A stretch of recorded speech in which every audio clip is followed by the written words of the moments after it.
क्या कर रही है सालू? अरे पत्ते को ना जरा सा साफ कर रहे थे, छोटे सूखे सूखे पत्ते हैं। सोचे तोड़ तार के इसको जमा कर देते हैं। बहुत साफ कर दी तो ये तो बहुत बढ़िया बात है। साफ सफाई तो होना ही चाहिए। हाँ, इसको सारा तोड़ तार के इसको तो मतलब गिर जाता है तो सर पच जाता है, उससे तो प्रदूषण ना बहुत अच्छा साफ सफाई होना चाहिए। फैलती रहती है ना प्रदूषण। अच्छा वो सब तो ठीक है, साफ सफाई कर रही है, फूल पत्ती जो सूखा हुआ है उसको चुन रही है, लेकिन इसको करेगी क्या आखिर? अगर इधर उधर रखेंगे, कहीं अगर जला देंगे तो उससे प्रदूषण फैलेगा। इसकी वजह से इसको जला भी नहीं सकते हैं, तो हम सोचे ना क्यों ना गंगा पानी में बहा देंगे, जिससे प्रदूषण नहीं फैलेगी। है? गंगा जी में फेंकेगी? अरे तुमको पता है गंगा मैया जो है 405 किलोमीटर का यात्रा करके गौमुख से हरिद्वार तक आती हैं, और हरिद्वार तक आने में जो है 15 बड़ा शहर और 132 गांव जो है होकर के गुजरती है, और यहाँ तक जो है आती है, और तुम यहाँ आकर के उसमें गंदगी डाल देगी, गंदा कर देगी उसको। हाँ वो तो हो जाए। अरे हम तो ये सोचे, लेकिन एक बात बताइए, सारे लोग तो गंदा कर ही रहे हैं, तो हमको क्या पड़ी है? सब अनपढ़ गंवार है तो तुम भी अनपढ़ गंवार जैसा करेगी? अरे तुम तो पढ़ी लिखी हो, तुम तो कम से कम पढ़ा लिखा जैसा करो। गंगा मैया जो है कितना उपकार करती है हम सब पर, और तुम बताओ गंगा जी को गंदा कर देगी, तुमको अच्छा लगेगा? नहीं, लेकिन हम गंदा तो नहीं कर रहे हैं ना, हम तो सब पानी में बहा रहे हैं। कैसे गंदा नहीं करिए? इस सारा कचरा तुम ले जाकर के गंगा जी में डाल देगी तो गंगा जी गंदा नहीं होगी। एक तो ऐसे ही गोमुख से लेकर हरिद्वार तक 405 किलोमीटर तक गंगा मैया बहती है। अब इस 405 किलोमीटर में जो है 15 बड़ा शहर और 132 गांव को होते हुए आती है, सबका उद्धार करते हुए आती है हमारी गंगा मैया। और तुम बताओ जब तुम्हारे पास यहाँ आएगी तो तुम यहाँ ले जा करके गंदगी उसमें डाल देगी, तो ऐसे अगर सब करेगा तो कितना गंदा हो जाएगा गंगा नदी। समझती है इस बात को? अरे तो सब लोग अगर फेंक ही रहे हैं तो हमको क्या पड़ी है? सब लोग गड्ढा में गिरेगा तो तुम ही गिर जाएगी। पढ़ी लिखी हो, कुछ तो समझदारी से काम लो। सब लोग अनपढ़ गंवार जैसा अगर करेगा तो तुम ही करेगी वैसे। तो हम फेंक रहे हैं, आपको क्या पड़ी है? नहीं, ऐसा नहीं करना है। तुम्हें लोगों के चलते जो है हमको थोड़ा सा गुस्सा आ जाता है, समझ गए ना? ये सब काम मत किया करो, समझ गए ना? ये गंगा नदी में फेंकने का चीज है। गंगा का पानी लोग पीता है, पवित्रता का जो है कसम खाता है, और यही गंदगी का कसम खाएगा लोग गंदा कर देगी तब। छोड़ो, हम जा रहे थे, बताओ कहाँ हम जा रहे थे? तुम जो है हमको यहाँ पे रोक रहे थे। मेरा सारा कचरा फैलते हुए इससे जा रहे हैं। कचरा फेंकेंगे नहीं, तुम इसको गंगा जी में दूषित कर देगी तो फेंकने ना पड़ेगा। इसको कहीं डिकम्पोज कर दो, कहीं जमीन खोद करके जो है इसको उसमें डाल दो। अब हमको फिर से इकट्ठा करना पड़ेगा। नहीं देखो सुनो, हम जा रहे हैं, पूर्व वार्ड पार्षद और समाज सेवी जो है अवधेश कुमार सिन्हा जी आए हुए हैं, ठीक है ना? उनके साथ हमारा मीटिंग है। नमामि गंगे के ऊपर जो है हम जानकारी लेने के लिए जा रहे हैं, ठीक है? तुमको अगर चलना है तो तुम भी चलो, जानकारी ले लो, और ये सब गंदगी फैलाने वाला काम जो है ना मत किया करो, समझ गई ना? अच्छा, अभी तो आप इकट्ठा कर दिए, जमा कर इकट्ठा करना ये पड़ेगा। सब अब जमीन खोद करके जो है सफाई करना, गंगा को दूषित मत करो, और चलो चल करके जानकारी ले लो, ठीक है? अच्छा तो ऐसा करते भाई, हम भी चलते। हाँ चलो, साथ में चलो। चलो सर, नमस्कार सर।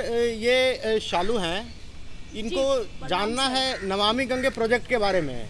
तो सर हम कहे कि चलो ठीक है, बगीचा में जो है अवधेश सर आए हुए हैं, सर से मिल करके जानकारी ले लेते हैं कि नमामि गंगे प्रोजेक्ट है क्या। ये जो पूछना, ये जानना ये चाहेंगे सर, हम भी बहुत ज़्यादा एक्साइटेड है जानने के लिए, जो नमामि गंगे है क्या? गंगा को माता के नाम से लोग पुकारते हैं, और इसकी सफाई और अविरल बहने के लिए प्रधानमंत्री ने एक महत्वाकांक्षी योजना बनाई जो नमामि गंगे परियोजना के नाम से जाना जाता है। यह परियोजना जून 2014 में लागू हुआ था, जो अब कई राज्यों को पार करते हुए काम कर रही है। इसके अंतर्गत आने वाले राज्य उत्तराखंड, उत्तर प्रदेश, बिहार, पश्चिम बंगाल, अन्य करीब आधा दर्जन से ज़्यादा राज्य आते हैं।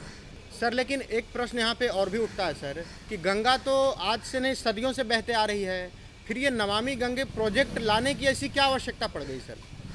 और इस प्रोजेक्ट का उद्देश्य क्या है सर, ये बताने का कष्ट करेंगे सर। प्रोजेक्ट का उद्देश्य गंगा को सतही रूप से सफाई करना और इसको अविरल बहते रहे, इसके लिए प्रबंध करना, ये प्रोजेक्ट का उद्देश्य है। और इसको प्रधानमंत्री जी ने बखूबी जब गंगा के सफाई के लिए यहाँ तक कि एक अलग से मंत्रालय बना दिया और इसके लिए विशेष बजट का प्रबंध कराया और सर्वप्रथम विभाग को मंत्रालय बना करके काम को प्रारंभ कराया। इसमें जो भी राज्य आते हैं उस राज्य के मुख्यमंत्री को या उसके जो अधिकारी लोग हैं उनको इसमें जोड़ने का काम उन्होंने किया है। गंगा में कई प्रदूषण हो गए थे, गंगा मैली हो गई थी और गंगा के सफाई का ज़रूरत पड़ा, इसलिए कि गंगा में कई जलीय जीव जंतु रहते हैं और गंगा को पवित्र नदी के रूप में लोग पूजा करते हैं, इसको मानते हैं, इसलिए इसके सफाई और इसके अविरल बहाव बहुत ज़रूरी समझा गया। इसलिए प्रधानमंत्री ने इस महत्वाकांक्षी योजना का शुभारंभ किया। सर जैसे सरकार जो है नमामि गंगा प्रोजेक्ट तो चलाई ही है, लेकिन आम जनता की भूमिका इसमें क्या है और अभी तक क्या सक्सेस मतलब सफलता मिली है?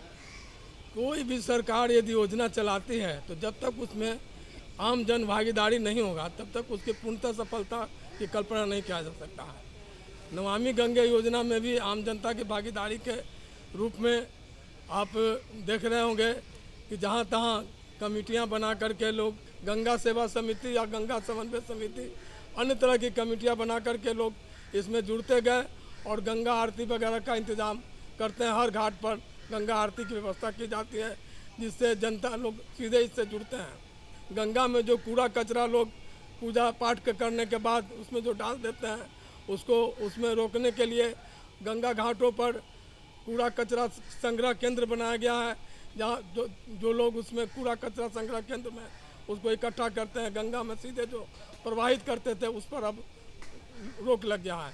सरकार ने भी जितनी भी मूर्तियाँ विसर्जन होती थी वो सीधे गंगा जी में प्रभावित होती थी, तो उसको भी उस सरकार ने भी इसको रोक लगा करके और उसके पास ही तालाब इत्यादि गड्ढा खन करके उसमें मूर्ति का विसर्जन करने का काम प्रारंभ करवाया है। यह सब उपाय गंगा को साफ निर्मल और साफ रहने के लिए व्यवस्था बनाई गई है। तो सर जैसे आम जन सरकार जो मतलब जो नमामि गंगे के तहत जो आम लोग हैं भूमिका निभा रही है, कार्य जो कर रही है साफ सफाई का, तो उनकी सरकार की तरफ से उनको क्या कुछ मिल रहा है या फिर इसके साफ सफाई करने से अगर वो सुरक्षित रहते हैं, अगर देश के बारे में सोचते हैं तो क्या सरकार उसको कुछ दे रही है या काम दे रही है या कुछ दे रही है पैसे या कुछ भी? इसके बारे में क्या कहना है? ऐसा कोई सरकार के स्तर पर कोई व्यवस्था नहीं किया गया है। स्थानीय लोग ही उसमें जुड़ करके जो गंगा किनारे रहने वाले अधिकांश जो गांव के लोग हैं वो लोग स्थानीय स्तर पर कमेटी बना करके और इस तरह का काम करना शुरू किया, क्योंकि लोगों का इससे भावनात्मक गंगा से लगाव है। हाँ, वो तो। और लोग चाहते हैं कि गंगा साफ रहे, गंगा का क्योंकि उसके प्रति लोगों का श्रद्धा है, भावनात्मक लगाव है, इसलिए लोग भी चाहता है कि गंगा साफ रहे। साफ सुथरी गंगा रहेगी तो गंगा जल का हम सेवन कर सकते हैं। गंगा अगर प्रदूषित हो जाएगा तो गंगा जल का हम सेवन नहीं कर सकते हैं। सरकार जो ये प्रोजेक्ट चला रही है नमामि गंगे, इसका अर्थ क्या है सर? जैसे पहले ही तो लोग गंगे को साफ सफाई रखते पूजा करते हैं गंगा माँ की, तो फिर इसी प्रोजेक्ट चलाने के पीछे क्या उद्देश्य है? सरकार का भी उद्देश्य वही है, गंगा को साफ सुथरा रखना और अविरल गंगा बहते रहे। अभी गंगा में इतना सील्ड हो गया है, इतना उसमें ऐसे हो गया है, तो आप गर्मी के दिनों में देखते होंगे आधा गंगा सूख जाती है। तो इस तरह से गंगा का सूख जाना एक बहुत बड़ा कारण बनता है। तो इसलिए चाहती है सरकार के गंगा अविरल बहते रहे, इसलिए गंगा ने नमामि गंगे परियोजना लागू किया और इसको गली गली से जो नाला का पानी या घर का गंदा पानी तो गंगा जी में गिरता था उसको रोक लगाने की व्यवस्था बनाई और सब जगह से उस पानी को रोक करके दूसरे जगह डाइवर्ट किया गया और दूसरे जगह जल शोधन यंत्र लगा करके उसको अलग व्यवस्था कराया गया ताकि गंगा में कचरा या नाली के पानी नहीं गिरे, गंगा साफ सुथरी बहते रहे। नमामि गंगे परियोजना का यही मेन उद्देश्य है कि गंगा को सफाई रखना और गंगा अविरल रूप से बहते रहे, इसकी व्यवस्था बनाना। सर एक प्रश्न और भी यहाँ पे उठता है सर कि सरकार ने एक और भी प्रयास किया है कि गंगा जल को बहुत सारे शहरों तक पहुँचाने का काम बहुत सारे जगहों पे शुरू किया गया है सर।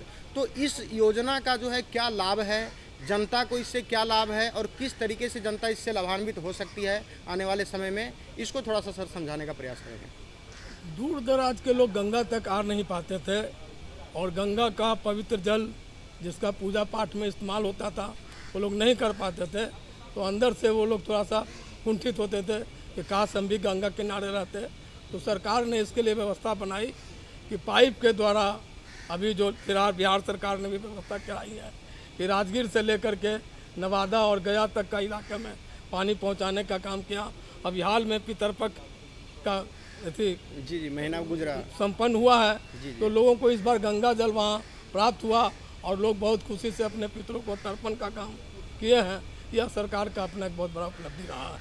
मतलब जो लोग दूर दराज रिमोट डिस्ट्रिक्ट्स में रह रहे हैं, जो कि गंगा नदी से काफ़ी दूर है, उनका रेगुलर आना जाना नहीं हो पाता है, ऐसे लोगों को भी गंगा जल का लाभ मिल सके, उनको भी माँ गंगा मुक्त कर सके। लेकिन सर यहाँ पे एक प्रश्न और भी उठता है सर कि ठीक है, सरकार तो इनिशिएटिव कर रही है, बहुत सारे प्रयास कर रही है, लेकिन जनता जो है सर अभी भी देखते हैं कि अभी मैं वही परेशान हो रहा था, तब शालू मिली बोली कि हम भी चलेंगे जानकारी लेने के लिए। तो बहुत सारा कूड़ा कचरा अभी भी इतना प्रयास के बावजूद भी जो है गंगा जी में फेंक ही देता है, या कोई भी नदी में फेंक ही देता है, फिर उस नदी से बहकर गंगा जी में जो है वो चली जाती है सर। तो ऐसे लोगों के प्रति जो है क्या कोई कठोर निर्णय भी सरकार ने लिया है? मतलब कानून की व्यवस्था की है? हाँ, कानून के ऐसा कोई कानून का व्यवस्था तो सरकार ने नहीं बनाया है। अच्छा। तो कचरा फेंकने पर जुर्माना लगेगा या किस तरह की बात होगी, ऐसा व्यवस्था नहीं बनाया है। लेकिन एक ज़रूरत है जागरूकता अभियान चलाने का। जी इसके लिए जागरूकता अभियान लोगों के बीच चले, जगह जगह पर इसके लिए सेमिनार हो, इसके लिए गंगा यात्रा निकले और लोगों को ज़्यादा से ज़्यादा जोड़ कर इसके बारे में हम लोग बताएं कि गंगा में कचरा नहीं फेंकना चाहिए। लोग भावनात्मक रूप से जुड़े रहने के कारण घर में जो पूजा पाठ का सामान होता है उसको लेकर सीधे गंगा जी में डाल देते हैं। इसके पीछे यही कारण है कि वो लोग चाहते हैं कि इसको पवित्र रूप से इसको विसर्जित किया जाए, इसलिए ऐसा व्यवस्था बनाते हैं। मनसा ये रहता है, मनसा गंगा को गंदा करना नहीं रहता लोगों का। मनसा यह रहता है कि जो हमने पूजा पाठ किया है वो पवित्र चीज़ है, वो पवित्र चीज़ को पवित्र जगह रख दिया जाए। लेकिन हाँ, सरकार ये व्यवस्था बना रही है कि जगह जगह इन केंद्रों पर वो सामग्रियों को संग्रह करके व्यवस्था करने के लिए संग्रह केंद्र बना रही है और संग्रह करके उसको वहीं पर ज़मीन में गड्ढा खन के गाड़ने की व्यवस्था सरकार बना रही है, जिससे कि गंगा में न प्रवाहित हो, वहाँ ज़मीन में ही गाड़ दिया जाए, लोगों के भावना पर ठेस भी न पहुँचे और काम भी हो जाए। यह व्यवस्था सरकार बिल्कुल एग्जैक्टली सर। सर जैसे आप बताए, जो जगह जगह पे फूल पत्ती जो पूजा पाठ की सामग्री होती है उसको डालने के लिए सरकार व्यवस्था कर रही है, ये तो ठीक है। लेकिन कोई जो है अपने सब को बहाने के लिए जो ले जाते हैं गंगा में, वो कहाँ ले जाएंगे? उसकी भी व्यवस्था अलग से की जाएगी या फिर उसी में डाले जाएंगे गंगा जी में ही विसर्जन जो करते हैं? 100 मैंने अधिकतम 100 तो नहीं बहता है, लेकिन जिस कोई इस तरह से कोई अवैध 100 अगर है हाँ। तो उसको लोग चुपके से जाके बहा देते हैं। सरकार इस पर निगरानी रख रही है और उसके लिए विद्युत सौदागृह हर गंगा किनारे बनाने की योजना है। पटना में भी अभी आप देखें बांस घाट के पास, गुलवी घाट, खचकला घाट, इन तमाम जगहों विद्युत सौदागृह के निर्माण कराया गया है। उसको कम पैसे में वहाँ पर सौदा की क्रिया हो जाए, इसके लिए व्यवस्था लोग बना रहे हैं। गरीब लोग पैसा के अभाव में या बस 100 को गंगा जी में बहा देते थे, अब इस व्यवस्था पर धीरे धीरे रोक लग रहा है और विद्युत सौदागृह के माध्यम से कम पैसे में लोग दाह संस्कार कर रहे हैं। सर आपने तो इतनी अच्छी जानकारी दी ही दी, और सर लास्ट में ये क्वेश्चन हम आपसे पूछना चाहेंगे, जो आम जनता ऐसा क्या काम करेगी जिससे कि सरकार को भी मदद हो और गंगा माँ भी साफ सफाई रहे? इस पे सर थोड़ा टिप्पणी बता दीजिए, जानकारी दे दीजिए। आम जनता का मैंने श्रद्धा तो है गंगा के प्रति, इसमें दुमत नहीं है और सदियों से है, आज कोई नई बात भी नहीं है। तो आम जनता अगर इसमें जागरूकता अभियान चलाए, आम जिस तरह से स्वच्छता अभियान के लिए लोगों का जुड़ाव करके लोग घर घर से कचरा बीनने का काम या हर तरह का काम को उसी तरीके से एक अभियान चला के, जागरूकता अभियान चला करके लोगों को जगह जगह इकट्ठा कर करके, अभी जो एक क्वेश्चन आपने किया था कि लोग जानते हुए भी कचरा गंगा जी में डाल देते हैं, तो हम समझते हैं कि इसके लिए जो भी स्थानीय नागरिक हैं वो जगह जगह पर इस तरह का आयोजन करें और आयोजन में ग्रामवासियों को, नागरिकों को शपथ दिलाएं कि आपको कचरा गंगा जी में नहीं डालना। तो शपथ दिलाने से लोगों में एक नैतिकता का आभास होगा और नैतिकता आभास जगने के कारण वो लोग कचरा गंगा जी में नहीं डालेंगे। तो इस तरह की व्यवस्था बनाई जा सकती है। आम जनता की भागीदारी इसमें होना बहुत ज़रूरी है। जब तक आम जनता की भागीदारी नहीं होगा तब तक यह परियोजना सफल नहीं होगा। यह तो केंद्र सरकार का एक महत्वाकांक्षी योजना है और प्रधानमंत्री जी इस पर काफ़ी जोर भी दे रहे हैं। शुरू जून 2014 में जब इसका शुरुआत किया था तो शुरुआती बजट इन्होंने 20,000 करोड़ रुपया इसमें 20,000 करोड़ 20,000 करोड़ रुपया इसमें शुरू में उन्होंने इस योजना के लिए डाला था। और अब तो 8 बरस हो गए उस योजना के शुरू हुए और कई प्रदेशों को पार करते हुए गंगा का काम चल रहा है। काम बहुत धीमी गति में है, इसमें कोई बात शक नहीं है। काम इतना धीमी गति में है कि काम को जो और प्रगति होना चाहिए था वो नहीं हो रहा है। इसलिए इसमें जब तक जन भागीदारी नहीं होगा, आम जनता का इसमें हिस्सेदारी नहीं होगा, तब तक यह संभव नहीं लगता है। धीरे धीरे लोग भी जागरूक हो रहे हैं, लेकिन और जागरूक बनाने की ज़रूरत है। सरकार को भी चाहिए कि इस तरह के कार्यक्रम के माध्यम से सरकार इसको जन भागीदारी को जोड़े ज़्यादा से ज़्यादा। और जो संत ऋषि हैं, जो महापुरुष हैं, जो प्रवचन देते रहते हैं रामायण महाभारत आपका गीता पर, उन लोगों को गंगा महिमा के बारे में भी बताने का प्रयत्न करना चाहिए, जिससे गंगा महिमा का जानकारी होने पर लोग इससे जागरूकता मिलेगी और लोग गंगा में कचरा नहीं फेंकेंगे। सर आपने भी एक बहुत ही अच्छी बात कही सर कि जन भागीदारी, आपने भी जन भागीदारी की बात कही सर। सर अभी भी हम देखते हैं समाज में जब भी किसी चीज़ की शुद्धता या पवित्रता की बात होती है तो लोग गंगा की ही कसम खाते हैं सर, लेकिन वही लोग जो है गंगा को दूषित करने से बाज भी नहीं आते हैं सर। तो विशेषकर अगर हम पटना की बात करें सर, राजधानी पटना की, तो पटना में क्या क्या योजनाएं, जैसे जो भी शिवर है सर, पटना का जो शिवर सिस्टम है, जो नाला है गंदगी का, वो सब ना सब कहीं ना कहीं तो सर पहले तो गंगा जी में ही गिरता था, तो उसका क्या प्रबंध किया गया है सर? पटना को खूबसूरत बनाने के लिए सर देखिए मैरीन ड्राइव भी जो है बनाया गया है, तो उससे जो गंदगी है वो कहाँ जा रहा है और उसको किस तरीके से रोका गया सर, और जनता को किस तरीके से इसके लिए जो है जागरूक किया गया? थोड़ा सा पटना के ऊपर सर हम चाहेंगे कि आप कुछ बताइए सर। पूरे राजधानी में गंगा सीवरेज प्लांट जितना नाला बहता था उसको डाइवर्ट करके पाइप के द्वारा उसको दीघा में सीवरेज प्लांट बनाया गया, पहाड़ी में बनाया गया और एक करमली चक में, 3 जगह इस तरह के प्लांट बनाए गए हैं जहां इन प्रदूषित जलों को वहां पर शोधन का काम होता है और सरकार की योजना के प्रदूषित जल शोधित होगी, उससे सिंचाई का काम भी करेंगे। इसलिए सरकार ने इसको बहुत दूरगामी लक्ष्य के रूप में लेकर के चला है। इससे लोगों को लाभ भी मिलेगा और जो गंगा में प्रदूषित जल गिरता था उस पर रोक भी लगेगी। इस तरह की व्यवस्था सरकार बना रही है। दीघा पहाड़ी पर और पटना सिटी में करमली चक, 3 जगहों पर इस तरह का सीवरेज प्लांट बैठाया गया है। अच्छा। और इसके माध्यम से काम चल रहा है। अभी तो जो काम चल रहा है बहुत काफ़ी धीमी गति से चल रहा है और साल भर 2 साल से भी काम लगाए हुआ है। पाइप बिछाने का काम अभी चल रहा है और पाइप अभी जोड़ा नहीं गया सीवरेज लाइनों से, लेकिन पाइप बिछाने का काम चल रहा है। इसमें और तेज़ी अगर लाया जाए तो काम जल्दी पूरा होगा और जो सरकार का मंशा है वो सरकार के मंशा में सफलता मिल सकता है। सर तो आपने इतनी अच्छी जानकारी तो दी ही, अब सर हमारे दर्शकों को आप क्या जानकारी देना चाहिए, क्या सुझाव देना चाहेंगे? दर्शक को हम यही कहना चाहेंगे कि भाई गंगा को जो आप माता मानते हैं और गंगा को श्रद्धा से देखते हैं, आपका भावनात्मक लगाव है, तो गंगा को साफ़ सुथरा रखने में आपकी अहम भूमिका होनी चाहिए। आप भी जगें और लोगों को भी जगाएं कि भाई गंगा में कचरा नहीं डालो, गंगा में किसी तरह का प्रदूषण नहीं फैलाओ और गंगा को हमेशा निर्मल और हमेशा अविरल बहते रहे, इसके लिए अपना योगदान दो। इस तरह से गंगा में जगह जगह पर गोष्ठी का आयोजन हो, सेमिनार का आयोजन हो और गंगा के प्रति आदमी का जो लगाव है उसके बारे में जानकारी देने का काम लोग करें। और इसके लिए गंगा सेवक, इस तरह से स्वच्छता अभियान चलाने के लिए स्वयंसेवकों की व्यवस्था पर की गई थी, उस तरह से गंगा को सफाई रखने के लिए भी गंगा सेवक करके या गंगा पुत्र का करके लोगों का एक वॉलेंटियरी ऑर्गेनाइजेशन तैयार करना चाहिए स्थानीय लोगों के द्वारा और वॉलेंटरी ऑर्गेनाइजेशन के माध्यम से काम आगे बढ़ाना चाहिए गंगा परियोजना का या गंगा को साफ सफाई रखने का। एक व्यक्ति चाहेगा तो इससे संभव नहीं है। इस ऑर्गेनाइजेशन के माध्यम से काम के तरीके से बना के कार्यबद्ध योजना के तहत अगर ये काम किया जाएगा तो गंगा स्वच्छ और निर्मल रहेगी, इसमें कोई दो राय जरूर होगी। सर आप आए इसके लिए आपको बहुत बहुत धन्यवाद। धन्यवाद से आपको भी धन्यवाद, आपको भी धन्यवाद। तो दर्शकों, सर तो हमें इतनी अच्छी अच्छी जानकारी दी ही है दी। नमामि गंगे है क्या, इसे साफ सफाई कैसे रखना चाहिए, आम जनता की क्या भूमिका है, सारी जानकारी दी है। हमें तो जानकारी मिले ही मिली, उम्मीद करते हैं आपको भी मिले ही होंगे।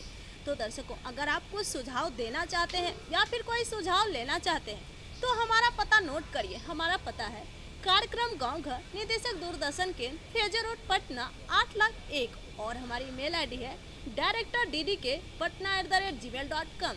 दर्शकों, अब वक्त हो चला है हमें और हमारी पूरी टीम को दीजिए इजाजत। आप बने रहिए डीडी बिहार के साथ और आनंद लीजिए एक प्यारे से लोकगीत का। मिलेंगे अगले अंक में, तब तक के लिए नमस्कार।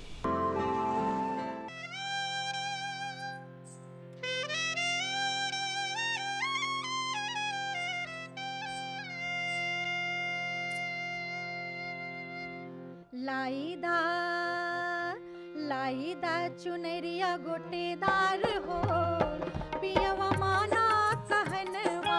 लाईदा चुनरिया गोटेदार हो, पियवा माना कहनवा। माना कहनवा पिया माना कहनवा। माना कहनवा पिया माना कहनवा। माना कहनवा पिया माना कहनवा। चुनरी पहिरी तेराइब हो, पियवा माना कहनवा। चुनरी पहिरी तेराइब हो, पियवा माना कहनवा। लाईदा चुनरिया गोटेदार हो, पियवा माना कहनवा।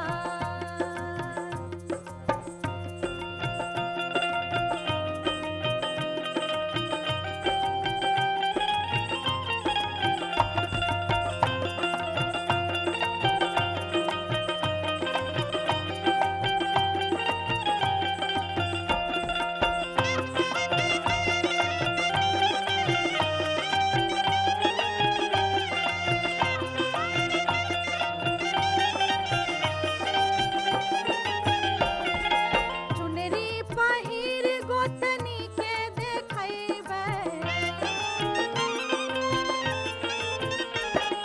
चुनरी पहिर गोतनी के देखैबै। चुनरी पहिर गोतनी के देखैबै। उनका के जिया जरी जाई हो, पियवा माना कहनवा। उनका के जिया जरी जाई हो, पियवा माना कहनवा।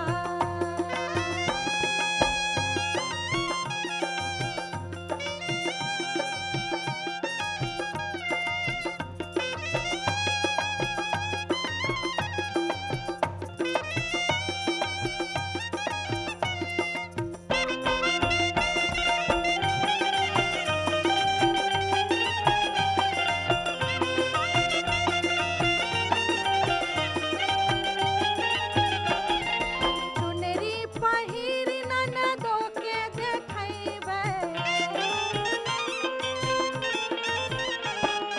चुनरी पहिर ननदो के देखैबै। चुनरी पहिर ननदो के देखैबै। उनका के मन ललचाई हो, पियवा माना कहनवा। उनका के मन ललचाई हो, पियवा माना कहनवा।